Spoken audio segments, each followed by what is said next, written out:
नमस्कार। आज के इस खास विश्लेषण में हम एक बहुत ही अद्भुत विषय पर बात करने वाले हैं।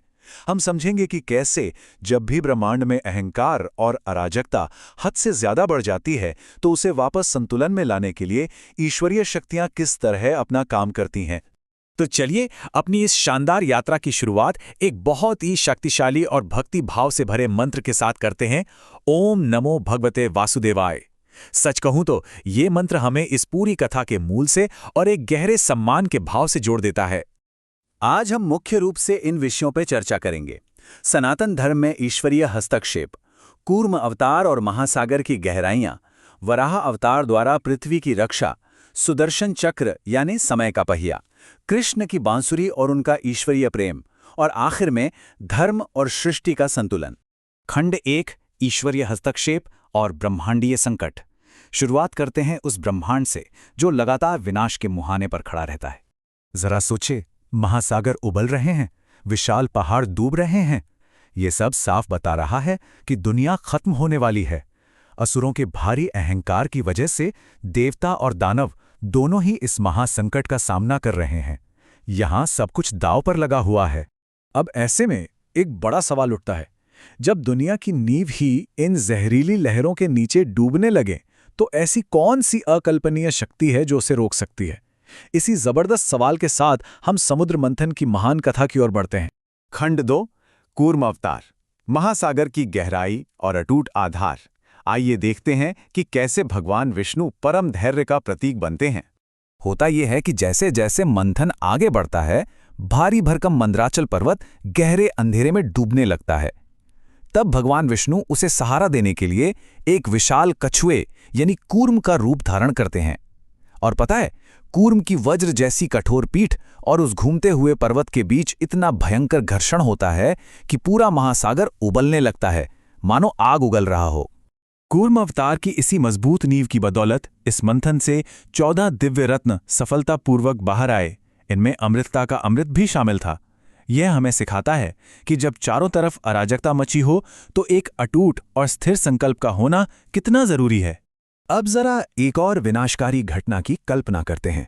अगर पूरी पृथ्वी ही पाताल लोक में डूब जाए तो फिर इस सृष्टि को कौन बचाएगा? असुर हिरण्याक्ष के बेलगाम हंकार ने कुछ ऐसा ही संकट खड़ा कर दिया था। खंड 3 वराह अवतार, पृथ्वी की रक्षा और पाताल का महायुद्ध। यहां दांव पर सीधे हमारी धरती माता का अस्तित्व है। अपनी चोरी हुई दुनिया को उस उबलते हुए गहरे गर्भोदक सागर से वापस लाने के लिए ब्रह्मा जी की नासिका से एक नन्हा सा वराह प्रकट होता है और पलक छपकते ही वो आकाश से भी विशाल हो जाता है। वो इतनी भयानक गर्जना के साथ पानी में गोता लगाता है कि 10 दिशाएं कांप उठती हैं। फिर वो हिरण्याक्ष के अहंकार को चकनाचूर करके धरती माता को अपने भव्य दांतों पर रखकर सुरक्षित ऊपर ले आता है ना एकदम रोंगटे खड़े कर देने वाला दृश्य।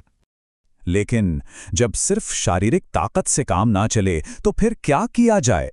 ऐसा कौन सा अस्त्र है जो समय को चीरकर बुराई को जड़ से मिटा सकता है? चलिए देखते हैं कि ब्रह्मांडीय न्याय कैसे काम करता है। खंड 4 सुदर्शन चक्र, समय का पहिया और न्याय का अंतिम अस्त्र। अब हम भौतिक स्थिरता से अचूक ब्रह्मांडीय न्याय की ओर बढ़ रहे हैं।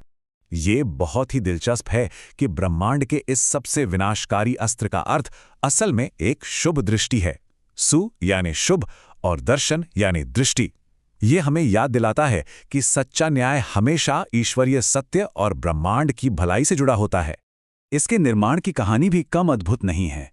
देवताओं के शिल्पकार भगवान विश्वकर्मा ने सूर्यदेव की अंधा कर देने वाली प्रचंड गर्मी का इस्तेमाल किया। इस दिव्य चक्र को एक ब्रह्मांडीय भट्टी के अंदर ढाला गया। इसमें 108 कांटेदार किनारे लगाए गए जो समय के ऊपर पूर्ण नियंत्रण को दर्शाते हैं। सुदर्शन चक्र की खासियत यह है कि ये सिर्फ राक्षसों को नष्ट नहीं करता, बल्कि ये अधर्म के नामो निशान को ही पूरी तरह मिटा देता है। सोचिए, ये हमारी सोच की गति से भी तेज चलता है और इसकी गर्जना पूरे ब्रह्मांड को, यहां तक कि समय को भी रोक सकती है। ये अचूक है, बुराई की जड़ को खत्म करके ही वापस लौटता है। न्याय के इस महाशक्तिशाली अस्त्र के बाद हमारे मन में एक बहुत ही गहरा सवाल आ सकता है। क्या यह संभव है कि ब्रह्मांड की सबसे बड़ी शक्ति युद्ध का कोई हथियार ना होकर बस प्यार की एक मीठी सी धुन हो? खंड 5 कृष्ण की बांसुरी, ईश्वरीय प्रेम और यमुना को थामने वाली धुन। आइए वृंदावन की उस अद्भुत शांति में चलते हैं जहां बांस के एक खोखले टुकड़े ने प्रकृति के सारे नियम ही बदल दिए। कहा जाता है कि कृष्ण की बांसुरी की धुन से बहती हुई यमुना नदी थम गई, उड़ते हुए पक्षी हवा में ही रुक गए।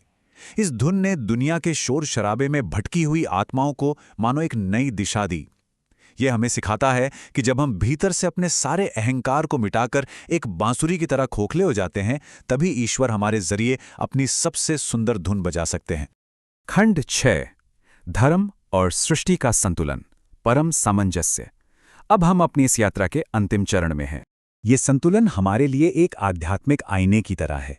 एक तरफ है अहंकार, जो सिर्फ तबाही लाता है, धरती को डुबोता है और ब्रह्मांड को अपने ही भारी वजन से कुचल देता है। और दूसरी तरफ है धर्म, जो कूर्म जैसा धैर्य देता है, सुदर्शन जैसा न्याय करता है और कृष्ण की बांसुरी की तरह शुद्ध प्रेम से सबको जोड़ता है। सीधे शब्दों में कहें तो अहंकार दुनिया को तोड़ता है और धर्म उसे हमेशा जोड़कर रखता है। अंत में हम एक बहुत ही गहरे विचार के साथ इस प्रस्तुति को समाप्त करते हैं। जरा सोचें, यदि हम अपने ही अहंकार के गरजते हुए महासागरों को शांत कर लें, तो आखिर में हमें कौन सी ईश्वरीय धुन सुनाई देगी? इस सवाल को अपनी आध्यात्मिक यात्रा में साथ जरूर रखें। इस अद्भुत विश्लेषण में हमारे साथ बने रहने के लिए बहुत बहुत धन्यवाद।